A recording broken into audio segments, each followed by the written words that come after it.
So we went over a good amount of stuff yesterday. Anthem breaking people's consoles, a little bit of Glad being banned for economy exploitation, only a little bit, and also a big patch that will be coming soon. At least potentially. Well, we got more information on all three. EA and Bioware responded to all of the PlayStation 4 stuff. Glad got his response on why he was banned and what Bioware or EA had to say about that. Not quite sure which one it was that messaged him. But also some big news in terms of a big patch that's coming next week and also a new live stream. My name is Ryan Central. You can subscribe for more Anthem content if you're interested. And I figured I'd start by highlighting the shop.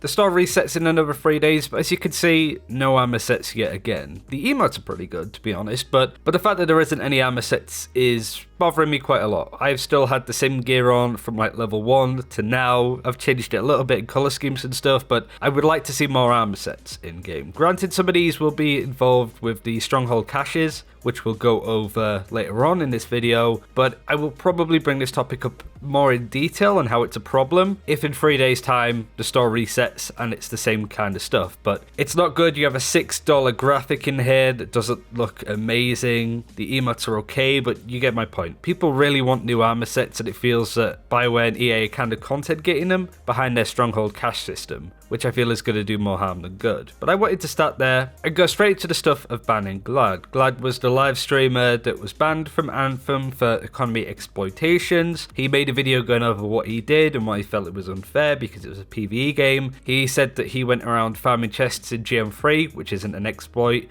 He went and did the Storm ultimate glitch where you just fire it over and over again. But there were also some clips that I saw, I don't know if he mentioned them in the video, but of him doing the Ur6 loot cave where you kill the Ur6, you die, you reset, you keep farming this room. I'm not throwing Glad under the bus here, it's just more of an example of what he was doing, as was a lot of different people, right?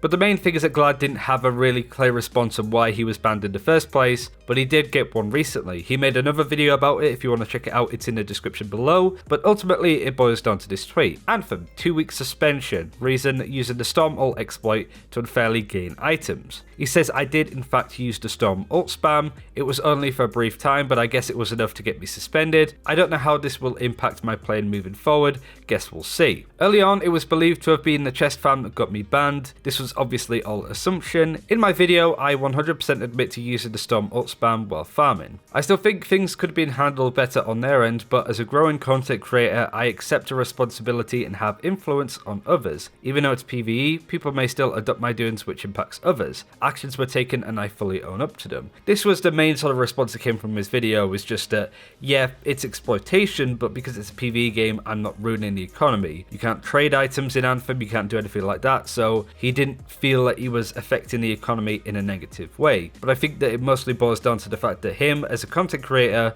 was showing people how to do this method in order to get gear and sort of shortcut aspects of the games that require you to do stuff. It just takes out the challenge and gives you the reward. So he wasn't banned for farming in GM3, which is good news really, because that would have been dumb. He was specifically suspended for using the Storm exploit, which I kind of get. Maybe he was showing people how to do it on like Twitter or whatever, which I don't think is fair. But I guess my problem is that other people have been showing others how to do exploits, like, you know, going out of game as you kill a boss to go back in.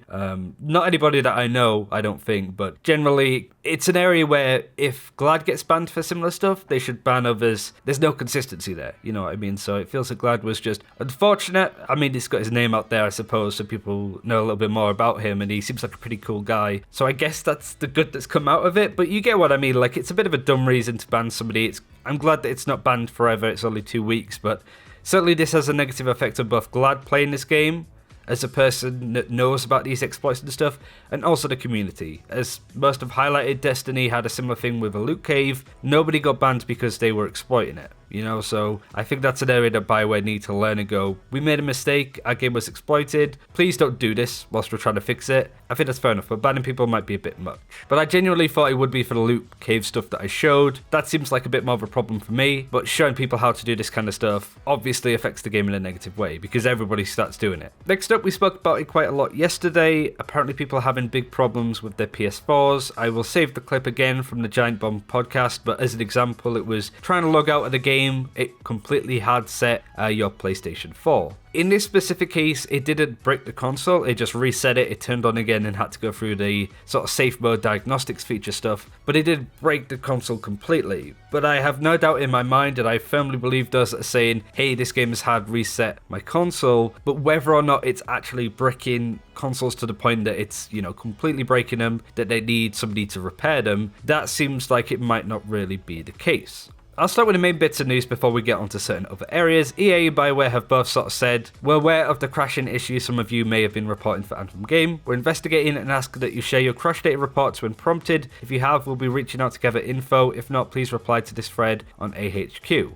And this is posted on the forums too. So this is Bioware and EA kind of acknowledging that there is a problem trying to get as much information as they can. Of course, it's a bit of a difficult time because there's a lot of unconfirmed sources saying X and Y, one of them being somebody that apparently works for Sony in customer service. They're not authorized to speak for the company, but they said that no consoles have been bricked, none zip zero. People just don't understand how to turn the PS4 back on and rebuild a database. There is a real issue and it needs to be fixed. But making false claims doesn't help anything or anyone. They do say that they took 150 to 200 calls in a day about this issue, which seems a bit much. People are calling bullshit in the comments there. But this is just a random example of somebody saying that consoles are not being bricked. There are consoles that have been shut down, but it sounds like it's less of a problem with the game specifically crashing, but more that the game is physically overheating older generation of PlayStation 4s. I looked through a lot of comments from you guys yesterday in my video, some of which had the same experience. I don't know why you'd lie about stuff like this, you know what I mean? So, as an example, my girlfriend has an older generation PlayStation 4. She said that she was playing Red Dead Redemption 2 on it, and it would get very warm and the fans would get very loud. So, considering that Anthem already has some pretty bad optimization problems on console and PC, it wouldn't surprise me if Anthem was overheating consoles to the point that they just power off, So, that might be the problem, that might be the issue. It'd be very typical, I suppose, but it sounds like consoles are being hard reset, turned off as if they would be turned off by unplugging the console altogether, but there's been no bricking. But that's still a problem. I saw this other post on Reddit from Tom Hendo saying even if PlayStation 4s are not bricking, the game is still forcing at full power off of PS4s and the needed rebuild of database. This is not acceptable.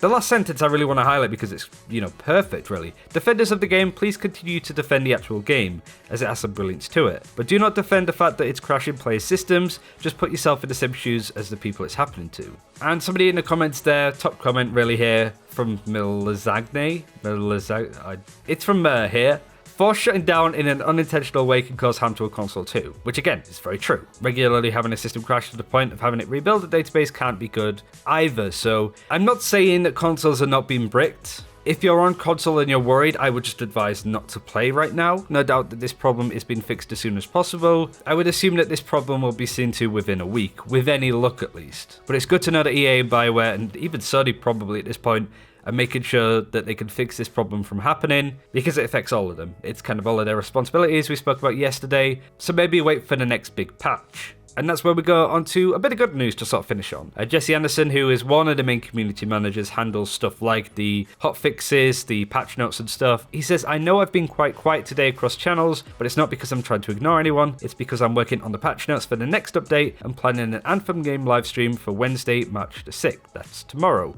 So that'll probably be about 8 PM, 9 PM GMT tomorrow.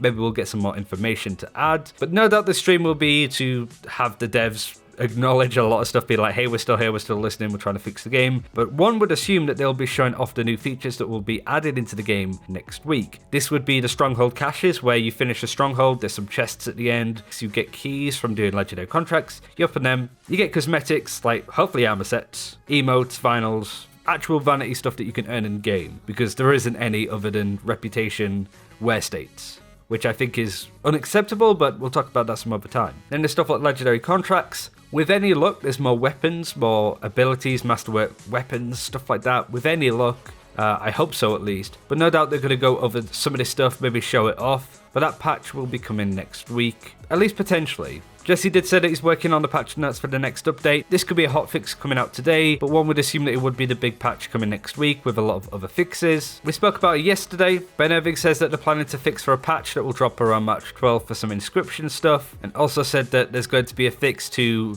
readying up to get into Expedition screen from anywhere in Fort Tarsis sometime in mid-March. Good amount of time for this patch to go through. There might be more or less in that patch overall, but I would assume that there's going to be another day one patch coming into the game. Hopefully some balance changes too, potentially to the Ranger, who we highlighted in a video going over all of the masterwork weapons and abilities, that they're a little bit lackluster in some cases. Lastly, I just wanted to correct some information, at least what I saw potentially from the video yesterday. I spoke about the stuff with the monument moving. Apparently a good amount of people said that it's been moving since day one. Again, I don't 100% know. I just read from the tweet, saw the excitement, and sort of ran along with the hype, but I'm going to, put the brakes on this one and say I don't assume that the monument's going to be doing anything in game at this point, but bearing in mind that the first act is called Revolving World, it wouldn't surprise me if the monument does something. The game is focusing an awful lot at it at the moment, so potentially might include some stuff down the line. And secondly, I said that the Shaper Surge event didn't happen in February. Apparently it did, and all it was is having those sort of lightning ball sparks, a lot of them being in the sky, which is a joke of an event. Like, if anybody has any gameplay of the Shaper Surge event, let me know, because I think that that's another thing to highlight. If one thing on that roadmap is that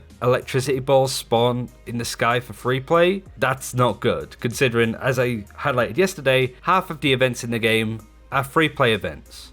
If they're all like that, then Anthem has some really big problems, I think. But that's everything that I wanted to go over today, kind of give Bioware and EA's response on the PS4 crashes, banning GLAD, future patch that's down the line, and a live stream tomorrow. We'll be covering that then, but for today, thanks for watching, and I'll see you soon.